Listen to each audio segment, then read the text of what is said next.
Hello നമസ്കാരം. Study സ്റ്റുഡിയോയിലേക്ക് എല്ലാവർക്കും സ്വാഗതം. നമ്മളിന്ന് Sreenarayana Guru open university BA second sem പ്രായോഗിക മലയാളത്തിൽ പരീക്ഷയ്ക്ക് വേണ്ടിയുള്ള കുറച്ച് ക്വസ്റ്റ്യൻ ആൻസറുകളാണ് ക്ലാസ്സിൽ ഡിസ്കസ് ചെയ്യാൻ പോകുന്നത്. അപ്പോൾ ക്ലാസ്സിലേക്ക് പോകുന്നതിന് മുമ്പ് നിങ്ങളുടെ ഈ ചാനൽ ആദ്യമായിട്ടാണ് കാണുന്നതെങ്കിൽ സബ്സ്ക്രൈബ് ചെയ്യുക, ഷെയർ ചെയ്യുക, നിങ്ങളുടെ കമൻറ്റുകൾ എഴുതി അറിയിക്കുക. ഒപ്പം പെയ്ഡ് നോട്ട്സോ പെയ്ഡ് അസൈൻമെൻറ്റ്സോ ഒക്കെ ആവശ്യമുള്ളവരുണ്ടെങ്കിൽ വിവിധ സബ്ജക്റ്റുകളുടേതുണ്ട്.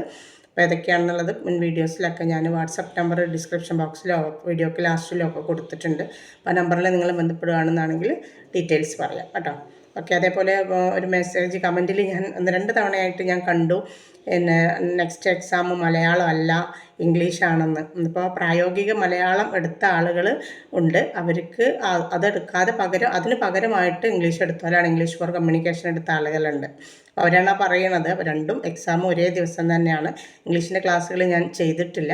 നോട്ട്സ് ഉണ്ട്, വേണമെങ്കിൽ പിന്നെ ഇംഗ്ലീഷ് ഫോർ കമ്മ്യൂണിക്കേഷൻ്റെ പെയ്ഡ് നോട്ട്സ് ഉണ്ട് ക്വസ്റ്റ്യൻ ആൻസർ രൂപത്തിൽ. അത് ആവശ്യമുള്ളവരുണ്ടെങ്കിൽ വാട്സപ്പിൽ ബന്ധപ്പെടുകയാണെങ്കിൽ ഡീറ്റെയിൽസ് തരാം കേട്ടോ. അപ്പോൾ നമുക്ക് നമുക്ക് രണ്ടാമത്തെ ബ്ലോക്കാണ് പറയാനുള്ളത്. രണ്ടാമത്തെ ബ്ലോക്കിൽ നമുക്ക് 1ാമത്തെ യൂണിറ്റ് നമുക്ക് പഠിക്കാനുണ്ട് കേട്ടോ. ഇതാണ് പ്രസംഗകല സുകുമാർ അഴീക്കോടിൻ്റെ.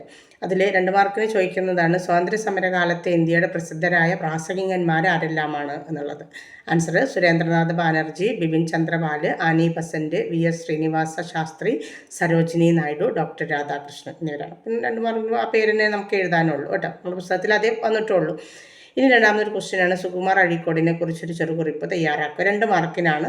അദ്ദേഹത്തെക്കുറിച്ച് നമുക്ക് ധാരാളം എഴുതാനുണ്ട്, പക്ഷേ 2 മാർക്കിനാകുമ്പോൾ നമ്മൾ അതിനനുസരിച്ച് എഴുതി കൊടുത്തു. അത്ര തന്നെ ചോദിക്കണുള്ളൂ കേട്ടോ. നമുക്ക് സാഹിത്യ വിമർശകൻ, പ്രഭാഷകൻ, അധ്യാപകൻ എന്നീ നിലകളിലെല്ലാം പ്രഗത്ഭനാണ് സുകുമാർ അഴീക്കോട്. സഞ്ചരിക്കുന്ന മനസ്സാക്ഷി, പ്രഭാഷണ കലയുടെ കുലപതി എന്നെല്ലാം അദ്ദേഹത്തെ അറിയപ്പെടുന്നുണ്ട്. സപ്തസാഗര ഗർജനം എന്നാണ് വൈക്കം മുഹമ്മദ് ബഷീർ അഴീക്കോടിൻ്റെ പ്രഭാഷണത്തെ വിശേഷിപ്പിച്ചത്. കാലിക്കറ്റ് സർവകലാശാല മലയാളം വകുപ്പ് അധ്യക്ഷൻ, പ്രോ വൈസ് ചാൻസലർ, കേരള സാഹിത്യ അക്കാദമി അംഗം, നാഷണൽ ബുക്ക് ട്രസ്റ്റിൻ്റെ ചെയർമാൻ എന്നീ നിലകളിലെല്ലാം അദ്ദേഹം പ്രവർത്തിച്ചിട്ടുണ്ട്. ഗാന്ധിയൻ, ഗവേഷകൻ, ഉപനിഷത്ത് വ്യാഖ്യാതാവ് എന്നീ നിലകളിലും ശ്രദ്ധേയനാണ് അദ്ദേഹം. അദ്ദേഹത്തിന് കിട്ടിയ അംഗീകാരങ്ങൾ എന്തൊക്കെയാണെന്ന് നോക്കാം. കേരള സാഹിത്യ അക്കാദമി അവാർഡ് കിട്ടിയിട്ടുണ്ട് മലയാള സാഹിത്യ വിമർശനത്തിന്. പിന്നെ കേന്ദ്ര സാഹിത്യ അക്കാദമി അവാർഡ് ലഭിച്ചിട്ടുണ്ട്, വയലാർ അവാർഡ് ലഭിച്ചിട്ടുണ്ട്, എഴുത്തച്ഛൻ പുരസ്കാരം ലഭിച്ചിട്ടുണ്ട്, മാതൃഭൂമി പുരസ്കാരം ലഭിച്ചിട്ടുണ്ട്, സുവർണ കൈരളി അവാർഡും പുത്തേഴൻ അവാർഡും അദ്ദേഹത്തിന് ലഭിച്ചിട്ടുണ്ട്. ഇത്രയും 2 മാർക്കിന് അദ്ദേഹം. എല്ലാതും നമുക്ക് ചിലപ്പോൾ എല്ലാ അവാർഡുകളും കിട്ടിക്കൊള്ളണമെന്നില്ല. എന്നാലും കേരള സാഹിത്യ അക്കാദമി അവാർഡ് എന്ന് പറയാൻ വലിയ പ്രയാസമില്ലല്ലോ. അങ്ങനെയുള്ള നമുക്ക് എളുപ്പമുള്ള 1-2 മുതലായ എന്ന് എഴുതി ചേർത്താൽ മതി. മുതലായ അവാർഡുകൾ എന്ന് പറയുമ്പോൾ ഇനിയുണ്ട് എന്നുള്ളതാണല്ലോ, അങ്ങനെ എഴുതി ചേർക്കാം. ഇനി മറ്റൊരു ക്വസ്റ്റ്യനാണ് സുകുമാർ അഴീക്കോടിൻ്റെ പ്രധാന കൃതികൾ ഏതെല്ലാം. പ്രത്യേകം ചോദിക്കുന്നുണ്ട്, അതുകൊണ്ടാണ് അദ്ദേഹത്തെക്കുറിച്ച് എഴുതിയതിൽ അത് പറയാതിരുന്നത് കേട്ടോ. ആശാൻ്റെ സീതാകാവ്യം, രമണനും മലയാള കവിതയും പുരോഗമന സാഹിത്യവും മറ്റും, മഹാത്മാവിൻ്റെ മാർഗം, ശങ്കരക്കുറുപ്പ് വിമർശിക്കപ്പെടുന്നു, മഹാകവി ഉള്ളൂർ, വായനയുടെ സ്വർഗത്തിൽ, മലയാള സാഹിത്യ വിമർശനം, ചരിത്രം സമന്വയമോ സംഘട്ടനമോ, ഒരു ക്വസ്റ്റ്യൻ മാർക്കറാണ് കേട്ടോ. മലയാള സാഹിത്യ പഠനങ്ങൾ, തത്വമസി, തത്വവും മനുഷ്യനും, ഖണ്ഡനവും മണ്ഡനവും, എന്തിന് ഭാരതാംബെ, പിന്നെ അഴീക്കോടിൻ്റെ പ്രഭാഷണങ്ങൾ, ഗുരുവിൻ്റെ ദുഃഖം, അഴീക്കോടിൻ്റെ ഫലിതങ്ങൾ, ആകാശം നഷ്ടപ്പെടുന്ന ഇന്ത്യ, പിന്നെ ഭാരതീയത, പാതകൾ, കാഴ്ചകൾ, നവയാത്രകൾ, പിന്നെ പുതുപുഷ്പങ്ങൾ, തിരഞ്ഞെടുത്ത പ്രബന്ധങ്ങൾ, ദർശനം, അതുപോലെ സമൂഹം വ്യക്തി, ഇന്ത്യയുടെ വിപരീത മുഖങ്ങൾ, അഴീക്കോടിൻ്റെ ലേഖനങ്ങൾ, നട്ടെല്ല് എന്ന ഗുണം, അഴീക്കോടിൻ്റെ ആത്മകഥ. അദ്ദേഹത്തിൻ്റെ ആത്മകഥയുടെ പേര് വയ്ക്കുകയാണെങ്കിൽ അത് തന്നെയാണ്, അഴീക്കോടിൻ്റെ ആത്മകഥ എന്ന് തന്നെയാണ്. ഇത്രയുണ്ട്. അതെല്ലാം കൂടി നമുക്കൊന്നും കാണാൻ പഠിക്കാൻ കഴിയില്ല. അപ്പോൾ മാർക്കിനനുസരിച്ച് കുറച്ചൊക്കെ എഴുതാൻ വേണ്ടിയിട്ടൊന്ന് പഠിച്ചു വെക്കുക കേട്ടോ. പിന്നെ അടുത്തൊരു ക്വസ്റ്റ്യൻ 5 മാർക്കിൻ്റെ, പ്രഭാഷണ കലയുടെ പ്രസക്തി വിശദമാക്കുക. അത് നമ്മൾ അഴീക്കോടിൻ്റെ എന്നൊന്നും പറഞ്ഞിട്ടില്ല കേട്ടോ. അപ്പോൾ നമുക്ക് അങ്ങനെ തന്നെ എഴുതാം. ആൻസർ: ഉത്തമനായ പ്രാസംഗികൻ ഉത്തമരായ മറ്റെല്ലാ കലാകാരന്മാർക്കും ഒപ്പം ഉണ്ടാക്കപ്പെടുന്നവനല്ല. വികാരവും വിജ്ഞാനവും വിചാരവും നിറഞ്ഞ സുശ്രവമായ, അതായത് കേൾക്കാൻ സുന്ദരമായ ശബ്ദത്തോടെ ഉചിതമായ അംഗവിക്ഷേപങ്ങൾ കലർത്തി, അതായത് ആംഗ്യഭാഷകളെല്ലാം ഉൾപ്പെടുത്തിക്കൊണ്ട് മഹത്തായ ഒരു വിഷയത്തെക്കുറിച്ച് ആത്മധൈര്യത്തോടെ പ്രസംഗിച്ചാൽ എന്താണ്, വാഗ്ദേവതയ്ക്ക് അനശ്വര നികേതനമായ ഒരു ഉത്കൃഷ്ട കലാശില്പമായിരിക്കും പ്രഭാഷണം. അങ്ങനെ പ്രസംഗിക്കുന്നവനാണ് ഒരു ഉത്തമ പ്രഭാഷകൻ എന്നാണ്. അങ്ങനെയുള്ളൊരു പ്രഭാഷണമാണ് ഉത്തമ. അപ്പോൾ എന്താണ് വാഗ്ദേവതയ്ക്ക് എന്നൊക്കെ പറയുമ്പം അത്ര മാത്രം വാഗ്ദേവത ഇഷ്ടപ്പെടുന്ന രീതിയിലുള്ളൊരു പ്രഭാഷണമായിരിക്കും അത് എന്നാണ് പറയുന്നത്. അത്തരമൊരു പ്രസംഗം അവസാനിച്ചാൽ ആളുകൾ അഭിനന്ദിക്കാൻ നിൽക്കില്ല. പകരം എന്ത് ചെയ്യും? അഭിനന്ദിക്കാൻ നിൽക്കാതെ അതിൽ പറഞ്ഞിട്ടുള്ള, അതായത് ആ പ്രസംഗത്തിൽ പ്രസ്താവിച്ചിട്ടുള്ള കാര്യങ്ങൾ ചെയ്യാൻ തിരക്ക് കൂട്ടുകയാണ് ചെയ്യുക എന്ന്. അതായത് ഇന്ന രീതിയിൽ പ്രവർത്തിക്കണം എന്നൊക്കെ അതിൽ സൂചന വന്നിട്ടുണ്ടെങ്കിൽ ആ രീതിയിൽ പ്രവർത്തിക്കാനാണ് ആളുകൾ തിരക്ക് കൂട്ടുക. പ്രസംഗ ശൈലിയിൽ നിന്നും ലാളിത്യവും ചടുലതയും ആർജിച്ചെടുക്കാൻ കഴിയണം. ആരോടും വിധേയത്വം പുലർത്താതെ നിശ്ചിതമായിട്ട് വിമർശിക്കാനുള്ള, അതായത് ഏതെങ്കിലും ഒരാളോട് പക്ഷപാതപരമായിട്ട് പെരുമാറാതെ എന്തിനേയും നിശ്ചിതമായിട്ട് വിമർശിക്കാനുള്ള ആർജവം പ്രസംഗ കലയിൽ നിന്ന് നേടിയെടുക്കാൻ കഴിയും. മനുഷ്യരുടെ മനസ്സുകളെ ഭരിക്കുന്നതിൻ്റെ കലയാണ് പ്രസംഗ കല എന്നാണ് പ്ലാറ്റോ പറയുന്നത്. പ്രഭാഷണ കലയുടെ പ്രസക്തി വിശദമാക്കുന്ന രീതിയിലുള്ളതായിരുന്നു പ്രസംഗ കലയുടെ ഐന്ദ്രജാലിക സിദ്ധികൾക്ക് എക്കാലത്തും മികച്ച നിദർശനമായ പ്രാചീന ഗ്രീസിലെ ഡെമോസ്തനീസിൻ്റെ പ്രസംഗം. അദ്ദേഹത്തിന് പാരിതോഷികം നൽകുന്നതിനെ എതിർത്ത എയ്സ്കൈൻസ് എന്ന നടന് മറുപടി നൽകിക്കൊണ്ട് അദ്ദേഹം ചെയ്ത പ്രസംഗമാണ് അദ്ദേഹത്തിൻ്റെ ഉത്തമവും അത്യുജ്വലവുമായ പ്രസംഗം എന്ന് പറയപ്പെടുന്നു. പ്രാചീന ലോകത്തിലെ മഹത്തായ പ്രസംഗവും അതുതന്നെയാണ്. അദ്ദേഹത്തിനോളം എത്തുകയില്ലെങ്കിലും പ്രാചീന റോമിലെ സിസറോയും 57 പ്രസംഗങ്ങൾ വാഗ്ദേവതയുടെ വിലാസരംഗങ്ങളുമായും ആ ദേവതയുടെ ആരാധകർക്ക് അന്ധപ്രചോദനങ്ങളായും ഇന്നും അവശേഷിപ്പിച്ചിട്ടുണ്ട്. എന്ന് പറഞ്ഞാൽ അതായത് ഡെമോസ്തനീസിൻ്റെ പ്രസംഗത്തോളം അത്രത്തോളം വരില്ലെങ്കിലും സിസറോയുടെ 57 പ്രസംഗങ്ങളും അതിനടുത്തൊക്കെ എത്തുന്നതും എന്നാൽ ആളുകളെ പിടിച്ചിരുത്താൻ കഴിയുന്നതുമായിട്ടുള്ള അങ്ങനെയാണത് വരുന്നുണ്ട്. അപ്പോൾ നിങ്ങൾക്ക് നിങ്ങളുടേതായ ഭാഷയിൽ പറയണമെങ്കിൽ അങ്ങനെയും പറയാം. ഇരുത്താൻ കഴിയുന്ന തരത്തിലുള്ള പ്രസംഗങ്ങളായിരുന്നു സിസറോയുടെ 57 പ്രസംഗങ്ങളും. അത്രയാണ് അതിന് ആൻസർ കൊടുക്കുന്നത്. പ്രസംഗം നന്നാവാൻ പ്രാസംഗികൻ ശ്രദ്ധിക്കേണ്ട പ്രധാന കാര്യങ്ങൾ ചുരുക്കി എഴുതുക. അടുത്തൊരു ക്വസ്റ്റ്യനാണ് കേട്ടോ. പ്രസംഗം നന്നാവാൻ പ്രാസംഗികൻ ശ്രദ്ധിക്കേണ്ട പ്രധാന കാര്യങ്ങൾ ചുരുക്കി എഴുതുക എന്നാണ് ആൻസർ.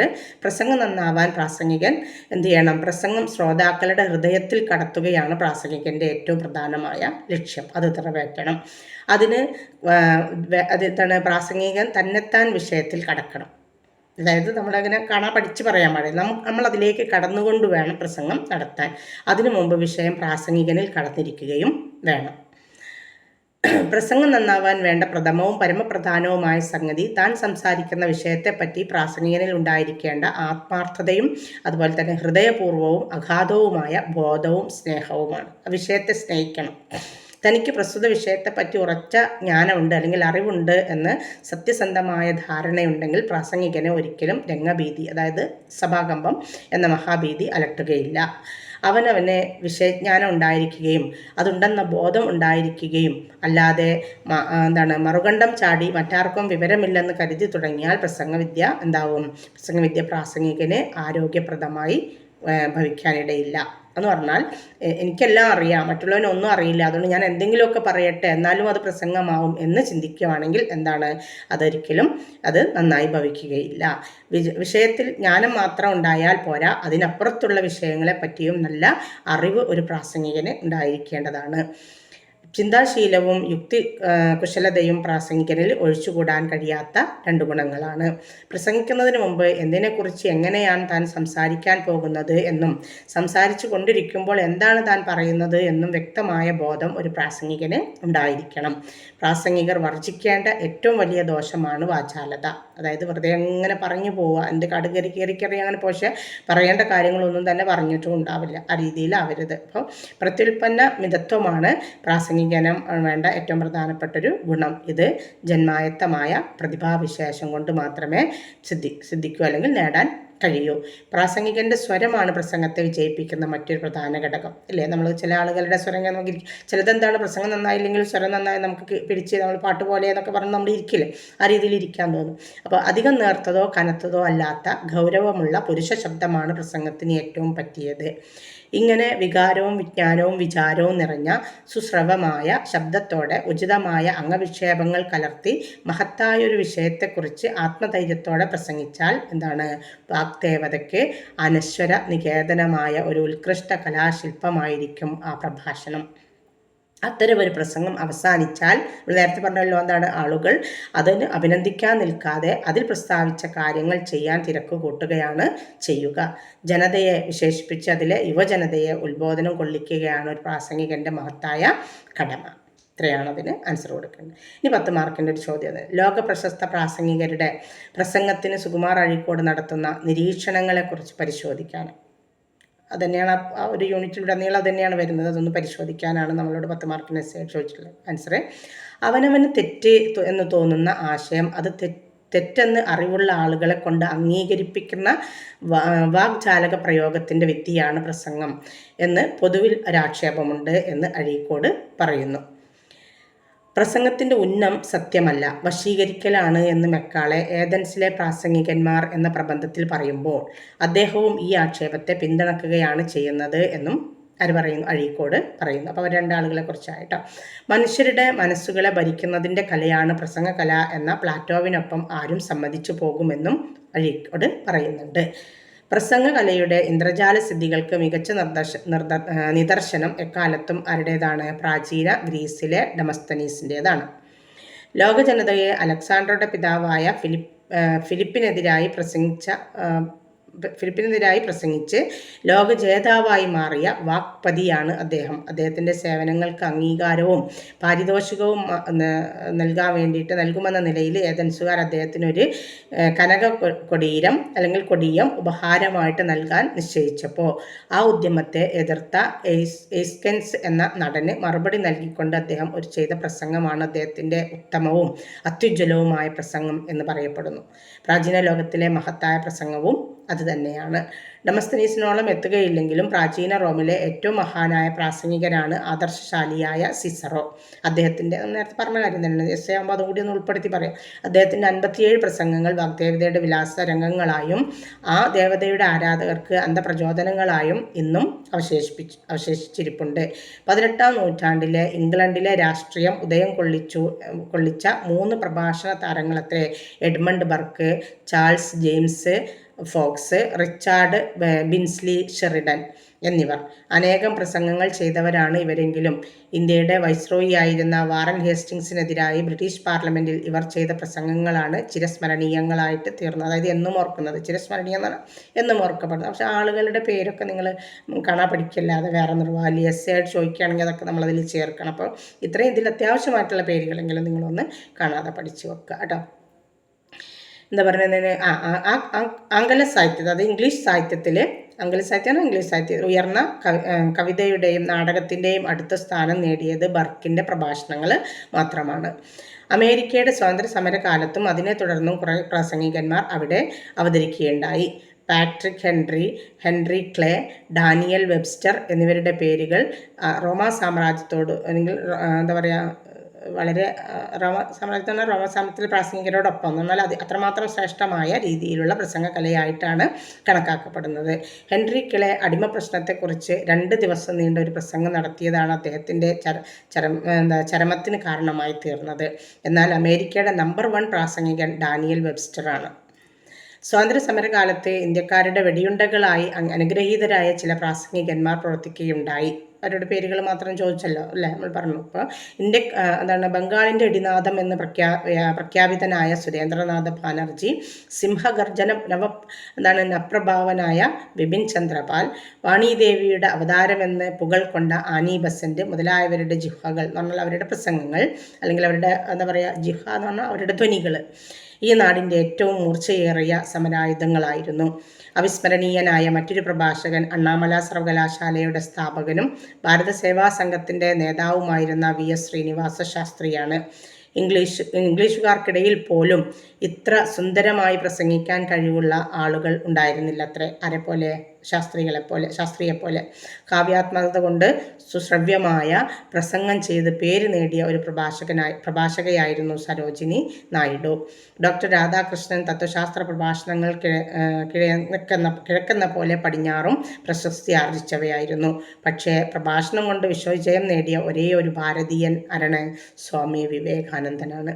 1893 ചിക്കാഗോയിൽ ചേർന്ന ലോകമത സമ്മേളനത്തിൽ വിവേകാനന്ദൻ ചെയ്ത പ്രസംഗവും അതിനെ തുടർന്ന് അദ്ദേഹം അമേരിക്കയിലും ഇംഗ്ലണ്ടിലും നടത്തിയ വാചക ജൈത്രയാത്രയും പ്രഭാഷണം തന്നെ കേട്ടോ പ്രഭാഷണ കലയുടെ ചരിത്രത്തിലെ അനുപമമായ ഒരു ഇതിഹാസമായി ഇന്നും കിഴക്കും പടിഞ്ഞാറും ഓർമ്മിക്കപ്പെടുന്നു. വാക്കിൻ്റെ ദിവ്യമായ മഹിമയെ പൂർണ്ണമായും മനസ്സിലാക്കി അതിൻ്റെ ചൈതന്യത്തെ സാക്ഷാത്കരിച്ച ആളായിരുന്നു സ്വാമി വിവേകാനന്ദൻ. ഇംഗ്ലണ്ടിൻ്റെ ചർച്ചിലും ജർമ്മനിയുടെ ഹിറ്റ്ലറുമാണ് പ്രഭാഷകന്റെ ദുർജയമായ ശക്തി കൊണ്ട് രാഷ്ട്രീയ നേതൃത്വത്തെ അദൃശ്യമാക്കി തീർത്ത രണ്ട് ആധുനികർ. ഹിറ്റ്ലർ ആധുനിക യുഗത്തിലെ ഡെമസ്തനീസ് ആണെന്ന് വിളികൊണ്ടു, അതായത് വിളിക്കപ്പെട്ടു. ജർമ്മൻകാരെ വളരെ കാലം അദ്ദേഹത്തിൻ്റെ വികാര വിചൃംഭിതമായ വാക്കുകൾ ഹിപ്നോട്ടൈസ് ചെയ്തു എന്നാണ് ചില ചരിത്രകാരന്മാർ പറയുന്നത്. ഹിപ്നോട്ടൈസ് ചെയ്യാറുണ്ട് എന്താ, അവരെ മയക്കി, അതായത് അതിലങ്ങോട്ട് ജീവിക്കല്ലാതെ വേറെ മാർഗം ഉണ്ടായില്ല എന്നുള്ള കേട്ടോ. ശബ്ദവും നേട്ടവും ചേഷ്ടയുമെല്ലാം പ്രഗത്ഭമായ പരിശീലനം വഴി ഏറ്റവും ഫലപ്രദമായിട്ട് ഉപയോഗിക്കാൻ ഹിറ്റ്ലറിന് സാധിച്ചു. അതിനെ നേരിടാൻ ഇംഗ്ലീഷ് ചാനലിൻ്റെ മറുവശത്ത് നിന്ന് ചർച്ചിലിൻ്റെ സ്വരം പൊങ്ങി. നിങ്ങൾക്ക് ചോരയും ക്ലേശവും കണ്ണീരും വിയർപ്പും മാത്രമേ എനിക്ക് തരുവാനുള്ളൂ എന്ന് മറ്റൊരു മഹാസൈനിക നേതാവായ ഹാനിബാളിൻ്റെ വാക്കുകൾ അനുസ്മരിച്ചുകൊണ്ട് ചർച്ചിൽ ചെയ്ത യുദ്ധകാല പ്രസംഗം എത്രയോ സംശയാലുക്കളുടെ ഹൃദയം കാരിരുമ്പിന് തുല്യമാക്കി ശക്തിപ്പെടുത്തുകയുണ്ടായി.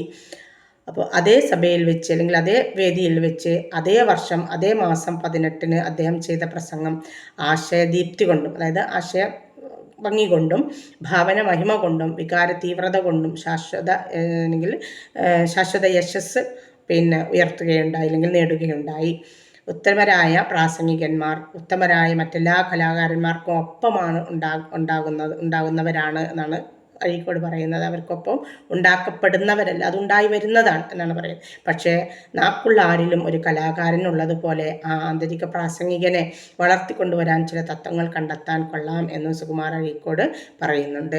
ഇതെല്ലാമാണ് ലോകപ്രശസ്ത പ്രാസംഗികരുടെ പ്രസംഗത്തെക്കുറിച്ച് സുകുമാർ അഴീക്കോട് നടത്തിയ നിരീക്ഷണങ്ങൾ. അപ്പോൾ നമ്മളോടുള്ള ചോദ്യമാണ് അതാണ്. അപ്പോൾ അത് ലാസ്റ്റിൽ അതൊന്നും അങ്ങോട്ട് എഴുതി ചേർക്കാണ് വേണ്ടത് കേട്ടോ. അതായത് സുകുമാർ അഴീക്കോട് നിരീക്ഷണങ്ങളെക്കുറിച്ചല്ലേ നമ്മളോട് ചോദിക്കുന്നത്. അപ്പോൾ ഒരു യൂണിറ്റ് 3 യൂണിറ്റ് നിന്ന് സീരിയസ് ആയിട്ട് എടുത്ത് പഠിക്കുക. പിന്നെ രണ്ടാമത്തെ യൂണിറ്റ് തന്നെ, രണ്ടാമത്തെ ബ്ലോക്കിലെ രണ്ടാമത്തെ യൂണിറ്റ് എന്താണ്, ഭാരതത്തിൻ്റെ സർഗാത്മഭാവന എന്ന ജി ശങ്കരക്കുറുപ്പിൻ്റെ ജ്ഞാനപീഠ സ്വീകരണ പ്രസംഗത്തെക്കുറിച്ചുള്ളതാണ്. നോക്കുക, 2 മാർക്കിൻ്റെ ചോദ്യങ്ങൾ. ജി ശങ്കരക്കുറുപ്പിനെ കുറിച്ചൊരു ചെറുകുറിപ്പ് എഴുതുക. 2 മാർക്കിനാണ് കേട്ടോ. കേരളത്തിൽ അറിയപ്പെടുന്ന കവിയും അധ്യാപകനുമാണ് ജി ശങ്കരക്കുറുപ്പ്. 1965 ജ്ഞാനപീഠ പുരസ്കാരം നേടിയ ഇദ്ദേഹം കേരള സാഹിത്യ അക്കാദമി പ്രസിഡന്റ്, കേന്ദ്ര സാഹിത്യ അക്കാദമി അംഗം, രാജ്യസഭാ അംഗം എന്നീ നിലകളിൽ സേവനമനുഷ്ഠിച്ചിട്ടുണ്ട്. കേരള സാഹിത്യ അക്കാദമി അവാർഡുകൾ, Soviet land Nehru award, Padma Bhushan ഉൾപ്പെടെ ധാരാളം അംഗീകാരങ്ങൾ അദ്ദേഹത്തിന് ലഭിച്ചിട്ടുണ്ട്. മിസ്സിസിനും അതുപോലെ സിംബലിസം എന്നാണ് പറയാം. മിസ്സിസിസം, സിംബലിസം എന്നിവ ജിയുടെ ഭാവഗീതങ്ങളുടെ സവിശേഷതകളാണ്. മലയാള സാഹിത്യത്തിനുള്ള പ്രസിദ്ധ ഉപഹാരമായ ഓടക്കുഴൽ അവാർഡ് ഏർപ്പെടുത്തിയത് ജി ശങ്കരക്കുറുപ്പ്. ഇത്രയാണ് അദ്ദേഹത്തെക്കുറിച്ച് പറയേണ്ടത്. 2 മാർക്കിന് തന്നെ ജി ശങ്കരക്കുറുപ്പിൻ്റെ പ്രധാന കൃതികൾ ഏതെല്ലാം അത് പ്രത്യേകം ചോദിച്ചിട്ടുണ്ട്. അതിൽ അങ്ങനെ മാത്രം നമ്മളോട് ചോദിക്കാൻ സാധ്യത കുറവാണ്. പിന്നെ എന്താ അറിയോ, അതിൽ നിന്ന് 1-2 നമുക്ക് ഇമ്പോർട്ടൻ്റ് 1 വേർഡൊക്കെ വരുമ്പോൾ അതിൽ ചേർത്ത് എഴുതാം. നോക്കാം.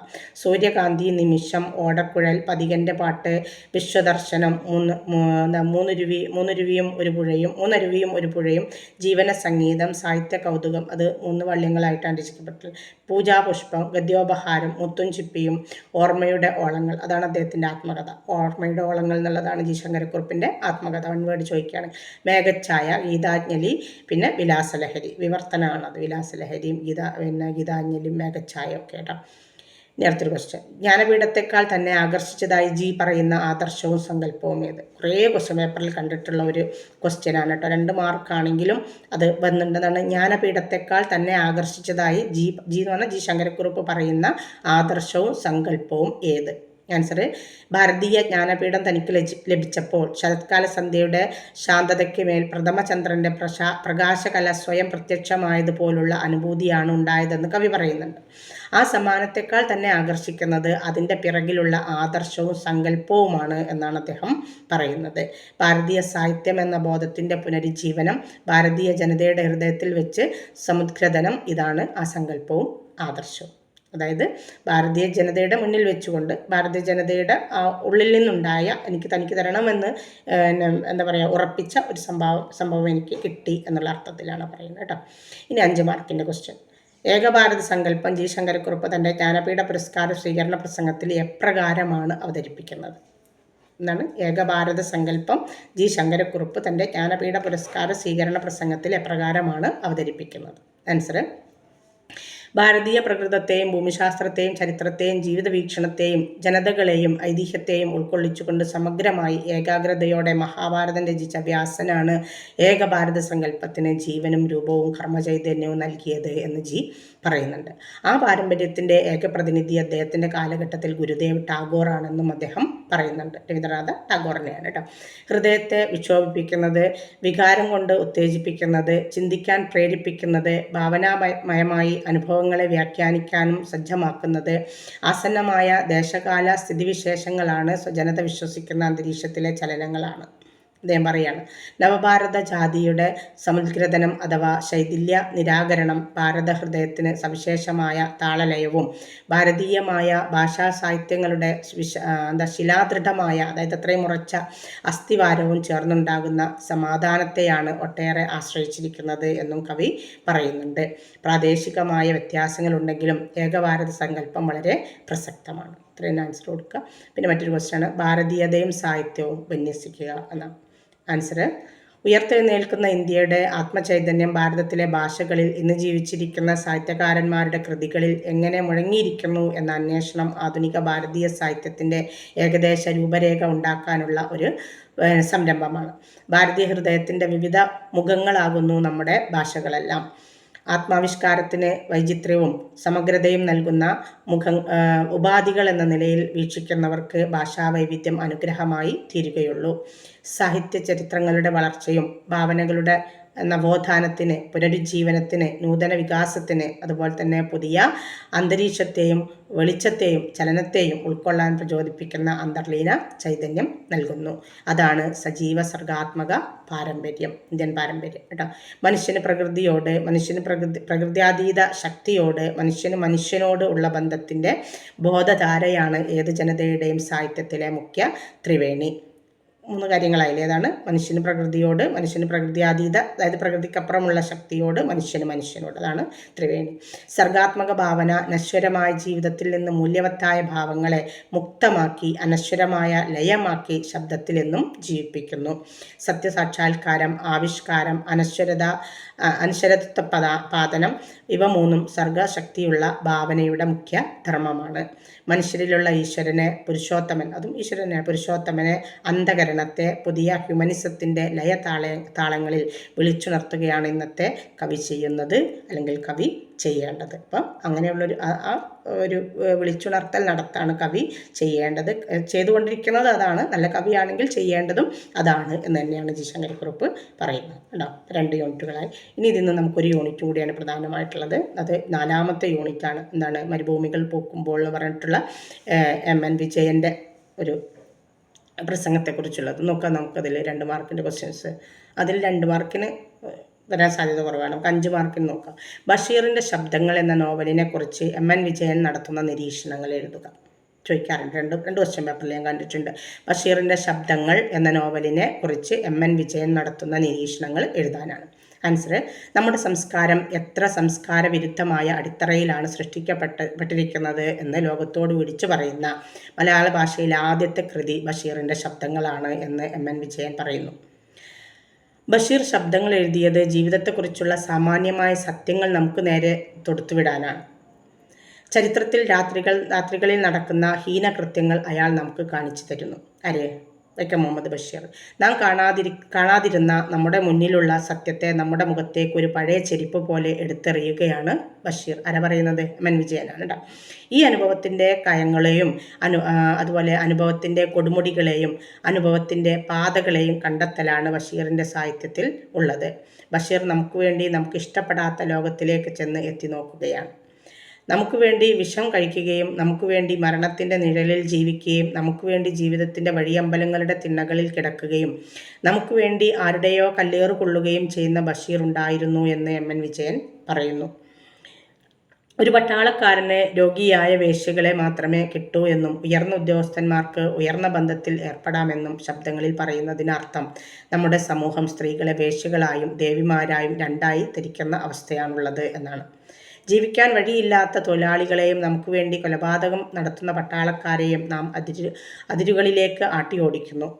ഇത്തരത്തിൽ വെളിച്ചത്തിൻ്റെ കള്ളക്കളി കളിക്കുന്ന ഇരുട്ടിനെ കണ്ടെത്തുകയും പകൽ ഇരുണ്ടുകൂടുന്ന നിഴലുകളെ മനസ്സിലാക്കുകയും ഇതിനെ വിളിച്ചു പറയുകയുമാണ് ബഷീർ തൻ്റെ കൃതികളിൽ കൂടി ചെയ്യുന്നത്.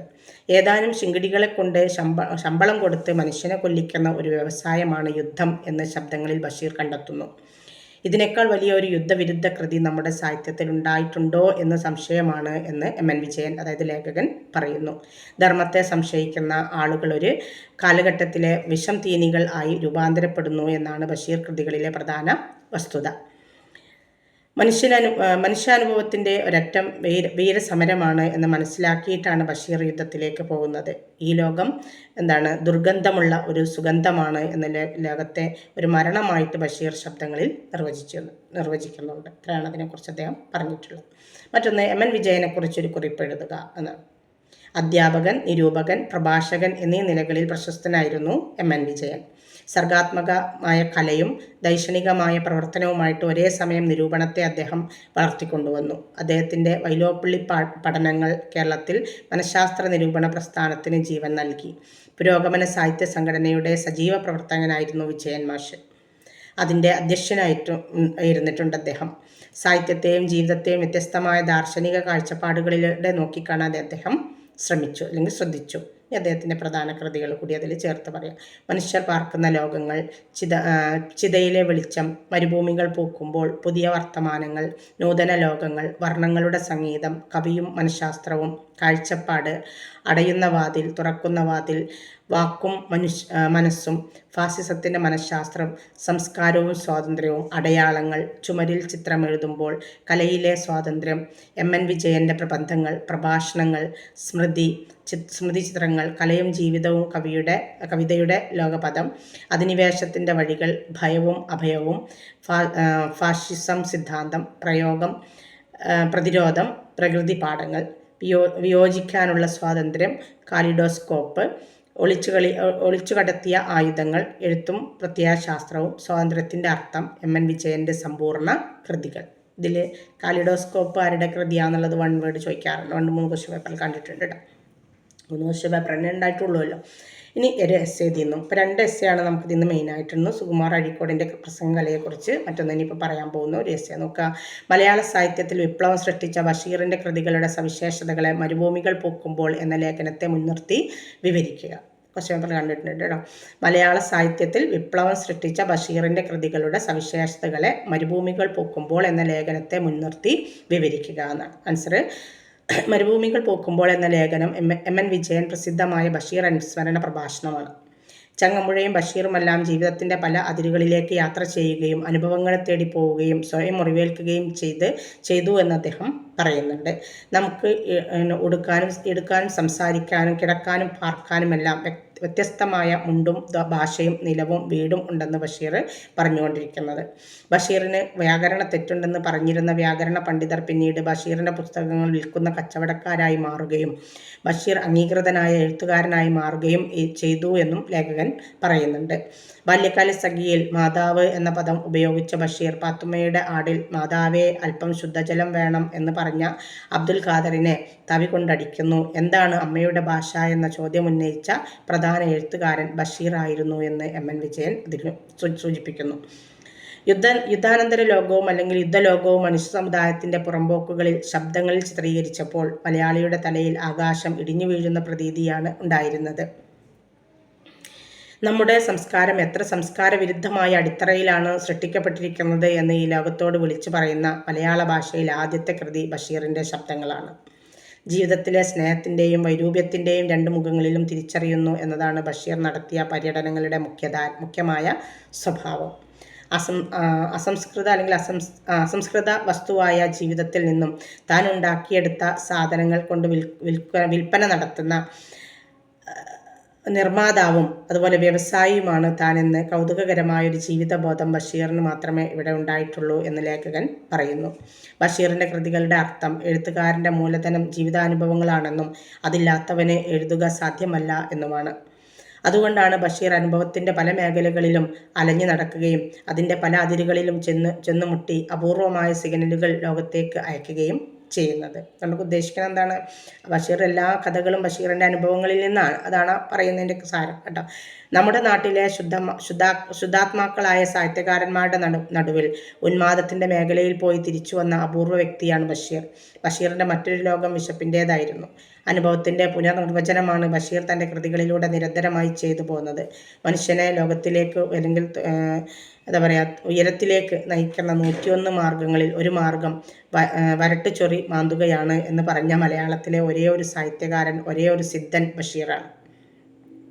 സ്നേഹം, അനുരാഗം ഇവയ്ക്കെല്ലാം പുതിയ നിർവചനങ്ങൾ ബഷീർ കാണുന്നുണ്ട്. സ്നേഹം എന്നത് താമരയിതളിലെ ലേഖനം അല്ലെന്നും നഖം കൊണ്ടുള്ള മാന്തലോ അല്ലെങ്കിൽ വിഷ ഉറുമ്പിനെ കൊണ്ട് കടിപ്പിക്കുന്നതോ ആവാമെന്നും ബഷീർ പഠിപ്പിക്കുന്നുണ്ട്. ഒരു കാമുകി കാമുകനെ വിളിക്കുമ്പോൾ സമുദായത്തിലെ അടയാളങ്ങൾ മാറുന്നു എന്നതുകൊണ്ട് ബഷീർ തൻ്റെ കൃതികളിൽ സ്നേഹത്തിന് പുതിയ നിർവചനങ്ങൾ കൊടുത്തുകൊണ്ടിരിക്കുകയാണ്. ഉന്മാദ തലങ്ങളിൽ ജീവിതം അന്വേഷിച്ചു പോവുകയും അവിടെ നിന്ന് ജീവിതത്തിൻ്റെ റിപ്പോർട്ടുകൾ അയക്കുകയും ചെയ്തുകൊണ്ടിരുന്ന സാഹിത്യകാരൻ എന്ന നിലയിലാണ് ബഷീർ ഓർമ്മിക്കപ്പെടുന്നത്. സ്നേഹം എത്ര മഹത്വമാണ് എന്ന് മാത്രമല്ല, സ്നേഹം എത്ര നിരർത്ഥമായ വസ്തുതയായിരുന്നു എന്നും സ്നേഹം എങ്ങനെ യാഥാർത്ഥ്യത്താൽ എന്താ പറയുക ഞെരുക്കപ്പെടുന്നു എന്നും പറയാനാണ് ബഷീർ ബാല്യകാലസഖി എഴുതിയത്. ഏതെല്ലാം തീച്ചുളകളിലാണ് അദ്ദേഹം വെന്തുനീറിയത് എന്നും ഏതെല്ലാം അഗ്നിപഥങ്ങളിലാണ് അദ്ദേഹം സഞ്ചരിച്ചത് എന്നും വിശപ്പിൻ്റെ ഏതെല്ലാം ഘട്ടങ്ങളാണ് അദ്ദേഹം തളർന്നു തീർത്തത് എന്നും അന്വേഷിക്കുകയാണ് ബഷീറിനെയും ചരിത്രത്തെയും കണ്ടെത്താനുള്ള മാർഗമെന്ന് എം.എൻ. വിജയൻ പറയുന്നു. വളരെ ചെറിയ അർത്ഥത്തിലെങ്കിലും ബഷീർ നമ്മുടെ ദാമ്പത്യ ബന്ധത്തെ ടോർപിഡോ ചെയ്യുന്നുണ്ട്. ബഷീർ ശബ്ദങ്ങൾ എഴുതിയത് ജീവിതത്തെക്കുറിച്ചുള്ള സാമാന്യമായ സത്യങ്ങൾ നമുക്ക് നേരെ തൊടുത്തുവിടാനാണ്. ചരിത്രത്തിൽ രാത്രികളിൽ നടക്കുന്ന ഹീനകൃത്യങ്ങൾ നേരത്തെ ഒരു ആൻസറായിട്ട് പറഞ്ഞതാണ്, എന്നാലും ഒന്നുകൂടി പറയാം. ഡയനകൃത്യങ്ങൾ അയാൾ നമുക്ക് കാണിച്ചു തരുന്നു. നാം കാണാതിരുന്ന നമ്മുടെ മുന്നിലുള്ള സത്യത്തെ നമ്മുടെ മുഖത്തേക്ക് ഒരു പഴയ ചെരുപ്പ് പോലെ എടുത്തെറിയുകയാണ് ബഷീർ. ഈ അനുഭവത്തിൻ്റെ കയങ്ങളെയും അനുഭവത്തിൻ്റെ കൊടുമുടികളെയും അനുഭവത്തിൻ്റെ പാതകളെയും കണ്ടെത്തലാണ് ബഷീറിൻ്റെ സാഹിത്യത്തിലുള്ളത്. ബഷീർ നമുക്ക് വേണ്ടി എന്ത് ചെയ്യുന്നു? ബഷീർ നമുക്ക് വേണ്ടി മരണത്തിൻ്റെ നിഴലിൽ ജീവിക്കുകയും നമുക്ക് വേണ്ടി ജീവിതത്തിൻ്റെ വഴിയമ്പലങ്ങളുടെ തിണ്ണകളിൽ കിടക്കുകയും നമുക്ക് വേണ്ടി ആരുടെയൊക്കെ അല്ലെങ്കിൽ എന്താ പറയുക നമുക്ക് വേണ്ടി ഒരു പട്ടാളക്കാരന് വേശ്യയെ കിട്ടൂ എന്നൊക്കെയുള്ള പ്രവചനങ്ങൾ അദ്ദേഹം നടത്തുന്നു. നമ്മുടെ സമൂഹം സ്ത്രീകളെ വേശ്യകളായും ദേവിമാരായും രണ്ടായി തിരിക്കുന്ന ഒരവസ്ഥയാണുള്ളത് എന്നും അദ്ദേഹത്തിൻ്റെ ലേഖനങ്ങളിലൂടെ അദ്ദേഹം പറയുന്നുണ്ട്. അതുപോലെ തന്നെ എന്താണ് ബഷീറിൻ്റെ കൃതികളിലൂടെ ഭാഷയെ നാം തൊടുത്തുവിടുമ്പോൾ നാം തൊടുന്നത് എന്താണ് സമുദായത്തെയാണ് എന്നും ജീവിതത്തെയാണ് എന്നും ജീവിതത്തിൻ്റെ മൂല്യത്തെയാണ് എന്നും നിർവചിക്കാനുള്ള ശ്രമം ബാല്യകാലസഖിയിൽ ഉണ്ട്. ഈ സംഭവത്തിൽ കൂടി വസ്ത്രധാരണത്തിൽ കൂടി താൻ വെക്കുന്ന മീശയിൽ കൂടി തൻ്റെ കൃതാവിൽ കൂടി ഒരു വ്യവസ്ഥയെ ചോദ്യം ചെയ്യാമെന്നും അതിനുള്ള മാർഗങ്ങളിലൊന്ന് സാഹിത്യമാണെന്നും തിരിച്ചറിഞ്ഞിരുന്നതാണ് ബഷീർ സാഹിത്യത്തിനുള്ള പ്രധാന മൂല്യം. ബഷീറിനെ തിരിച്ചറിയുക എന്നതിൻ്റെ അർത്ഥം നമ്മുടെ ചരിത്രത്തെ അറിയുക എന്നും നമ്മുടെ നാട്ടിൽ വന്നുകൊണ്ടിരിക്കുന്ന ചരിത്രപരമായ അഭിരുചിപരമായ വിപ്ലവത്തെ തിരിച്ചറിയുക എന്നുമാണെന്നാണ് അദ്ദേഹം എം.എൻ. വിജയൻ പറയുന്നത്. യഥാർത്ഥ ഇസ്ലാം എന്താണ് എന്നും അത് മുസ്ലിം സമുദായത്തിൻ്റെ നവോത്ഥാനത്തിന് തടസ്സമല്ല എന്നും പറയാനും ബഷീർ തൻ്റെ നോവലിലൂടെ ശ്രമിക്കുന്നുണ്ട്. വരാനിരിക്കുന്ന ലോകം, ആ ലോകത്തിൻ്റെ ചിത്രം ബഷീറിൻ്റെ കൃതികളിൽ നമുക്ക് കാണാം. ഭൂമിയുടെ അവകാശികൾ എന്ന കഥയിൽ ഈ ഭൂമി മനുഷ്യന് അവകാശപ്പെട്ടതാണോ വവ്വാലിന് അവകാശപ്പെട്ടതാണോ എന്ന ചോദ്യം ബഷീർ ഉന്നയിക്കുന്നുണ്ട്. ഈ ലോകത്തെ നശിപ്പിക്കാതെ നമുക്കിവിടെ ജീവിക്കാൻ കഴിയുമോ എന്ന മൗലികമായ ചോദ്യം തന്നെയാണ് ഇത്. ലോകം എങ്ങനെ ഒരു ഉദ്യാനമാക്കി തീർക്കാം എന്ന ഒരു നിരീക്ഷണം, ഒരു ഐഡിയോളജിക്കൽ നിരീക്ഷണം ബഷീറിൻ്റെ മനസ്സിൽ എന്നും ഉണ്ടായിരുന്നു. ബഷീറിൻ്റെ കൃതികളുടെ ഒരു സന്ദേശം നാം കാണുന്നതും അറിയുന്നതും ഉണർന്നിരിക്കുമ്പോൾ തൊട്ടനുഭവിക്കുന്നതുമായ ലോകത്തിനപ്പുറത്ത് ചില ലോകങ്ങളുണ്ട് എന്നതാണ്. ഇത് അദ്ദേഹം നീലവെളിച്ചം എന്ന കഥയിൽ പറയുന്നുമുണ്ട്. അടച്ചിട്ട് കുടുംബത്തെ നിയന്ത്രിക്കുന്നതിന് പകരം ഉച്ചത്തിൽ ശ്വസിച്ചിട്ട് കുടുംബത്തെ നിയന്ത്രിക്കുകയാണ് ചെയ്യേണ്ടത്. അല്ലെങ്കിൽ എന്താ പറയുക, അതിന് മറ്റൊരു വഴിയുടെ കുടുംബത്തെ രക്ഷിക്കുന്നത് എങ്ങനെയെന്നുള്ള ആശയങ്ങളാണ് കണ്ടെത്തേണ്ടതെന്നാണ്. അതായത് പാത്തുമ്മയുടെ ആടിൽ അത് പ്രത്യേകം എടുത്ത് പറയുന്നുമുണ്ട്, അവതരിപ്പിക്കുന്നുമുണ്ട്. മതിലുകളിൽ സ്നേഹം എന്നത് തമ്മിൽ കാണാത്ത നാം പരിശുദ്ധം എന്ന് പറയുന്ന തീർച്ചയായും ശരീരസ്പർശമില്ലാത്ത അനുരാഗത്തിൻ്റെ സ്വരൂപമാണ്. ബഷീർ നടന്നു തീർന്ന വഴിയാണ്, ചാരിയിരുന്ന കസേരയല്ല. ബഷീർ അദ്ദേഹത്തിൻ്റെ തലക്ക് മുകളിലുള്ള നിഴലല്ല, കത്തിയെരിയുന്ന സൂര്യനാണ് എന്നും ലേഖകൻ പറയുന്നു. ബഷീർ കൃതികളുടെ സമഗ്രമായ അവലോകനമാണ് എം.എൻ. വിജയൻ്റെ ഈ പ്രൗഢമായ പ്രബന്ധം. ഇത്രയാണ് 3 യൂണിറ്റ് നമുക്ക് പ്രബലമായിട്ടുള്ളത്, രണ്ടാമത്തെ ബ്ലോക്കിലുള്ളത്. ഓക്കെ, നന്നായിട്ട് പഠിക്കുക. താങ്ക്സ്.